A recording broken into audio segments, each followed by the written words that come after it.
Yo, what's going on everyone? How you guys doing today? Welcome back to another video. And today we're going to be going over what I believe to be the best version of the Moth Keepers build. There's been quite a bit of changes to the Edge theories, making it better, plus a bunch of seasonal mods that also make grenade launchers better, making this version of the Prismatic Moth build the best version it's ever been. With this version of the build, we did keep all the great things from the other build, like the blinds, the constant amplified, the jolt, but also added on top of it, now being able to go invisible, have frost armor, trigger some ignitions. Overall, this is just like the ultimate version of the Moth build and the one that you want to run for that in-game content. So let's not waste any more time, let's get into it. And first of all, the main two things that you need for this build are of course the Edge Series grenade launcher as well as the Moth Keeper wraps. As long as you have these two exotics, you're going to be able to make the build work, so let's get into it. So first of all, let's start with that exotic piece of armor, since they're pretty much what makes the whole build work. And the Moth Keepers do a very simple thing, they turn your grenade from a regular grenade into a Moth grenade. And the type of Moth you get kinda depends on where you throw your grenade. If you throw it right in the middle of enemies, you'll probably get 2 explosive blinding Moths. While if you throw it at your feet, you'll get 2 shielded Moths and basically get a full over shield. Now for our weapon, we're gonna be running the Edge Theories, and this thing got a whole bunch of buffs this season. It got increased impact damage, now it holds more ammo. It can make moths just by hitting a singular target, so if you're hitting like one of the bigger enemies, it'll make moths, it doesn't just make them on kill anymore. And also it makes them more often, because the moth cooldown in between getting those moths to spawn is actually shorter now. And whenever we pair this up with the Moth Keepers, instead of spawning one moth like it's supposed to, it actually spawns 2 per kill. And this combined with the decreased cooldown in between spawning moths pretty much leads to so many moths just flying around. You're randomly just gonna get over shields, you're randomly just gonna go invisible, because that's the moths just kind of flying around the battlefield, killing things, or just going towards you or your teammates and giving them and yourself some overshield. I would also recommend that you guys get your catalyst done if you guys haven't already, because it's really good on this weapon. Not only does it give you amplify every time you get a kill, so you're basically always amplified, but it also makes dealing with some of the bigger enemies, like champions, so much easier, since whenever you're amplified, you're in range faster, meaning that the weapon increases rate of fire faster, and when you get going, when this weapon is in range, you actually put out a ridiculous amount of damage and just kind of melt champions. It is really surprising. I didn't actually expect it to do this much damage against things like champions, but yeah, with this and the weekend mod this season, you really just melt champions. It is amazing. Now moving on to our subclass, of course we are on Prismatic, and for our super we have Silence and Squall. Silence and Squall works really well this season because of all the mods. You know, it also helps Silence and Squall since it also slows and freezes, so you can take advantage of all those mods. And by having the super on, that's also a way that we're going to get some damage resistance through Frost Armor. Now for our melee, we're going to be on the Withering Blade. It can slow, it can freeze, and it's just very useful in PvE, and it works pretty well with some of the mods. Now for our grenade, it's not really going to matter since it's going to be replaced by the mods, and I have the grapple one, that's the last thing I had. I would say to put on the lowest base cooldown grenade, but they also made it so the mods have like their own cooldown, so it doesn't really matter what grenade you put on, the mods just essentially have like their own built-in cooldown that they always have. Now for our first aspect, we're actually wearing Stylus Executioner for the invisibility. Whenever we defeat a target that's affected by a debuff, we go invisible. And on this build, we actually have quite a lot of different ways to apply some debuffs and go invisible. Our super is going to be able to do it, our melee is going to be able to do it, the mods are going to be able to do it by them blinding, and also jolting. If they jolt something and it gets killed, we're also going to be able to go invisible that way.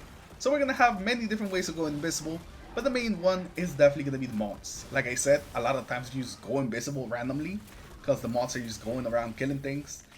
So this is going to be something that we can proc quite often, and it's going to add some more survivability to the build. Now for the second aspect, I'm going to recommend that you go with the Gunpowder Gamble. It's going to give you some more ad clear, and you can also charge it up really quickly with this build, thanks to, again, the mods. Every time the mods get a kill, it counts as a kill on the debuff target, meaning that 2 mod kills equals 1 Gunpowder Gamble.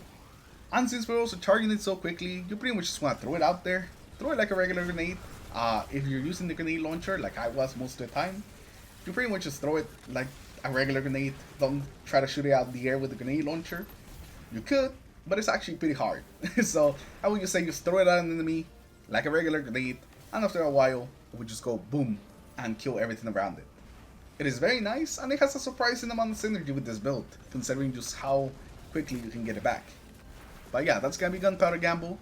Now, if you guys are not comfortable with running Gunpowder Gamble, because I know some people don't like running it, you could also run Winter Shroud. The only thing that's gonna change is essentially gonna change one fragment, but that's about it. That way you don't have to worry about possibly killing yourself with the Gunpowder Gamble. But I would definitely recommend that you at least give it a try. Give the Gunpowder Gamble a try. If you don't, try this backup version. But I would definitely encourage you to give the Gunpowder Gamble a try first. Now moving on to our fragments, the first one we're gonna have is the Facet of Dominance. This is gonna give our grenades jolt. So all our moths are just gonna be running around and not only blinding targets, but also jolting them. This is gonna be fantastic for giving just more ad clear, more damage against some of the bigger targets, and it also makes us invisible once we defeat those jolted targets. After that, we're gonna have the Facet of Protection. Whenever we're surrounded by 3 or more enemies, we gain damage resistance. It's 15% at base, and whenever we're Transcendent, it's 25%. This is just gonna add some more survivability, especially when we're surrounded, just being able to take less damage. After that, we're gonna have the Facet of Purpose. This will make it so whenever we pick up some orbs, we gain Frost Armor. And we're actually gonna be making quite a lot of orbs with this build, thanks to our grenades, to our weapons. So there's definitely gonna be like a lot of orbs on the ground, giving us Frost Armor, so we're always gonna be going around with even more damage resistance. After that, we're gonna have the Facet of Awakening, rapidly defeating targets with light, darkness, or super final blows, generate an elemental pickup of that matching damage type. This most of the time is gonna end up giving us some Ionic Traces, but sometimes it does give us some Fire Sprites or Stasis Shards, but most of the time, since we're gonna be maining the Grenade Launcher, we're gonna get Ionic Traces.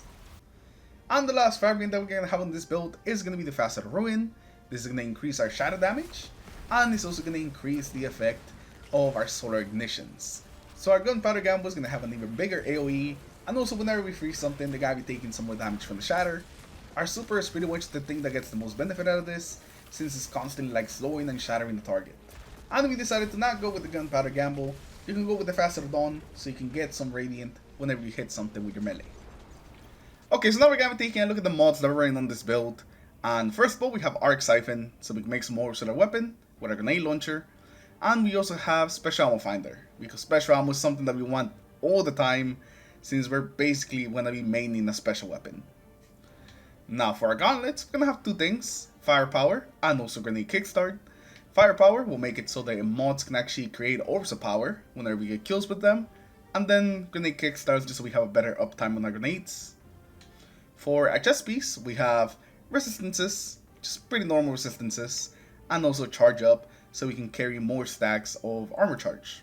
Now for our boots, we're gonna have Recuperation, so we can heal with orbs, Absolution, so we can get all of our cooldowns back whenever we pick up orbs of power, and lastly Scavenger, so we can pick up more ammo from those special ammo bricks. And lastly for the class item, we have Special Finisher. This is a failsafe in case we just can't find ammo, but most of the time we're gonna be using our armor charge for our Grenade Kickstart. But don't worry, we're gonna have so much armor charge that we're actually gonna be able to use both of them pretty often. We also have Powerful Attraction, so we can pick up the orbs around whenever we use our class ability, and also Reaper, because these two pair up really well together. With Reaper, we're gonna make more orbs, and then Powerful Attraction to activate the next Reaper is gonna pick up all those orbs. Now for the artifact, we do have a couple of things that help us. First, you wanna have the Grenade Launcher mods. You only need these 2, since this weapon doesn't really have to reload, so we don't really take advantage of rapid impacts. But the one that weakens and the one that gives you overload are both gonna be really great. Killing Breeze is also gonna be pretty good, so we get some increased movement speed. Fell the Revenant, also good, increases damage against the Scorn. Total Carnage can also be good, it gives you some extra damage resistance whenever we finish something. But the most important mods on this build are definitely gonna be Trace Evidence, Concussive Reload, Armor of Hermes, and lastly Conductive Cosmic Crystal. First of all, here with Trace Evidence, this is gonna help us get more Ionic Traces. And also if you boost this one, which is the one that I recommend that you boost, you're gonna get armor charge whenever you pick up those Ionic Traces. Meaning that we're gonna be getting armor charge from the Ionic Traces and our orbs as well, meaning that we're always gonna have armor charge. Armor of Hermes is gonna give you more safety. If we take some damage whenever we have Frost Armor, we're gonna freeze everything around us. And then lastly, Conductive Cosmic Crystal is gonna let us do even more damage against things that are affected by stasis. So if we throw our super at a boss and then you start laying into him with a Grenade Launcher, we're gonna be doing more damage. And with that, that's gonna be the end of the build. You should have everything that you need to make this build work. Now the gameplay loop for this build is pretty simple. All you gotta do is just throw your grenades and get kills with your grenade launcher. That is literally it. Make sure that you use your dodge whenever you have it up, so you can make some extra horsepower. But that's really it. There's not really anything special about playing with this build. You really just spam grenades and use your grenade launcher as much as you can, and that's it. If you run out of ammo in your grenade launcher and you can't find any on the ground, then just go for a finisher and get some ammo with all the armor charge you've been getting. I've been having a lot of fun with this build. I actually ran it in the dungeon as well, and it's really nice just being able to like blind entire rooms of things. And then on top of that, the invisibility. The only times that I died is when I got too reckless with the grenade launcher and ended up killing myself. That is one thing you gotta keep in mind. This grenade launcher, it's powerful. So if you shoot something that's right in front of you, you're 100% gonna die. So always make sure to keep your distance between the enemies that you're shooting, because them running at you, just bomb rushing you and you're shooting them right in front of you, will be the most likely cause for you actually dying. Like always, there's gonna be a dim link in the comments below if you guys want to check out this build. If you guys do end up using it, make sure you guys come back here and just tell me what you guys thought of the build. But anyways, that's going to be it for today. Thank you for stopping by. Thank you for watching. The support has been amazing lately. And I'll see you guys in the next video. Take care, everyone. Have a good rest of your day. Peace.